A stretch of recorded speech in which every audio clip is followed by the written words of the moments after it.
Gainesville, Florida, 1 year after Hurricane Irma. And boy, was it bad in this one part right here. There were tree branches down right over there.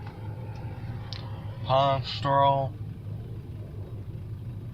was on the road still.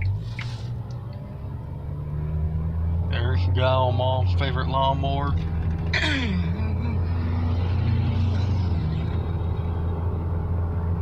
But yeah, Gainesville after Hurricane Irma though.